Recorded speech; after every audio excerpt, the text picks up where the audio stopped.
The Myth of Consent from The Most Dangerous Superstition by Larken Rose.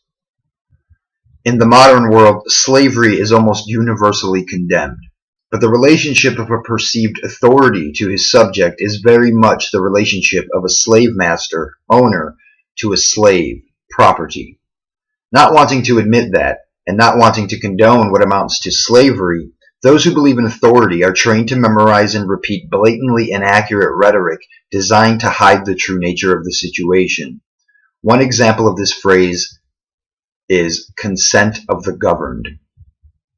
There are two basic ways in which people can interact: by mutual agreement, or by one person using threats or violence to force his will upon another. The first can be labeled consent, both sides willingly and voluntarily agreeing to what is to be done. The second can be labeled governing, one person controlling another. Since these two, consent and governing, are opposites, the concept of the consent of the governed is a contradiction. If there is mutual consent, it is not government. If there is governing, there is no consent. Some will claim that a majority, or the people as a whole, have given their consent to be ruled, even if many individuals have not. But such an argument turns the concept of consent on its head. No one, individually or as a group, can give consent for something to be done to someone else. That is simply not what consent means. It defies logic to say, I give my consent for you to be robbed. Yet that is the basis of the cult of democracy, the notion that a majority can give consent on behalf of a minority. That is not consent of the governed. It is forcible control of the governed, with the consent of a third party. Even if someone were silly enough to actually tell someone else, I agree to let you forcibly control me, the moment the controller must force the controllee to do something, there is obviously no longer consent, and prior to that moment, there is no governing, only voluntary cooperation. Simply expressing the concept more precisely exposes the schizophrenia and lunacy it requires. I agree to let you force things upon me, whether I agree to them or not. But the fact of the matter is, no one ever agrees to let those in government do whatever they want. So, in order to fabricate consent where there is none, believers in authority add another, even more bizarre step to the mythology, the notion of implied consent. The claim is that, by merely living in a town or a state or a country, one is agreeing to abide by whatever rules happen to be issued by the people who claim to have the right to rule that town, state, or country. The idea is that if someone does not like the rules, he is free to leave the town, state, or country altogether, and if he chooses not to leave, that constitutes giving his consent to be controlled by the rulers of that jurisdiction. Though it is constantly parroted as gospel, the idea defies common sense. It makes no more sense than a carjacker stopping a driver on a Sunday and telling him, by driving a car in this neighborhood on Sunday, you are agreeing to give me your car. One person obviously cannot decide what counts as someone else agreeing to something. An agreement is when two or more people communicate a mutual willingness to enter into some arrangement.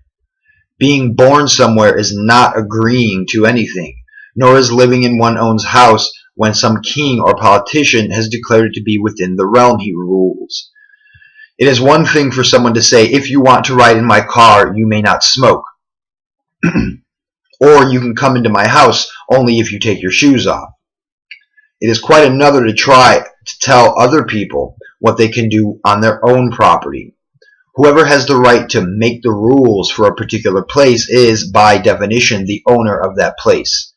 That is the basis of the idea of private property, that there can be an owner who has exclusive right to decide what is done with and on that property.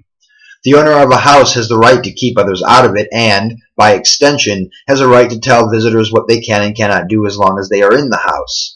Of course, a homeowner has no right to hold someone hostage. The only real power he has is to tell people to leave. And that sheds some light on the underlying assumption behind the idea of implied consent. To tell someone that his only valid choices are either to leave the country or to abide by whatever commands the politicians issue logically implies that everything in the country is the property of the politicians. If a person can spend year after year paying for his home or even building it himself, and his choices are still to either obey the politicians or to get out, that means that not only is the house the property of the politician, but the person's time and effort which he invested in the house are also the property of the politicians. And for one person's time and effort to rightfully belong to another is the definition of slavery. That is exactly what the implied consent theory implies. That every country is a huge slave plantation, and that everything and everyone there is the property of the politicians. And of course, the master does not need the consent of his slave.